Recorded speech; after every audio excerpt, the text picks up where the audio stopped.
বাংলাদেশের নিযুক্ত সংযুক্ত আরব আমিরাতের রাষ্ট্রদূত আবদুল্লাহ আলী আবদুল্লাহ খাশিফ আল হামুদি সুখবরটি দিয়েছেন। চালু হতে যাচ্ছে সংযুক্ত আরব আমিরাতের ভ্রমণ ভিসা সহ সব ধরনের ভিসা। সংযুক্ত আরব আমিরাতের রাষ্ট্রদূত আল হামুদি বলেন, বাংলাদেশ সহ অনেক দেশের জন্য আমিরাতের ভিসা বর্তমানে বন্ধ রয়েছে।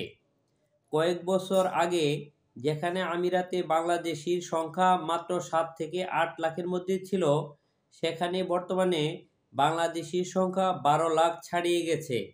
এটা অন্যান্য দেশের তুলনায় সর্বোচ্চ। ফেব্রুয়ারি 2025 সাল থেকে চালু হতে যাচ্ছে সংযুক্ত আরব আমিরাতের ভিসা। বাংলাদেশের নিযুক্ত সংযুক্ত আরব আমিরাতের রাষ্ট্রদূত আবদুল্লাহ আলী আবদুল্লাহ খাশিফ আল হামুদি সংযুক্ত আরব আমিরাতের ভিসা নিয়ে সুখবর দেন। তিনি বলেন, আগামী জানুয়ারি থেকে ফেব্রুয়ারির মাঝামাঝি সময়ে বাংলাদেশিদের জন্য আমিরাতের ভিসা জটিলতা দূর হবে। চালু হবে ভ্রমণ ভিসা সহ সব ধরনের ভিসা।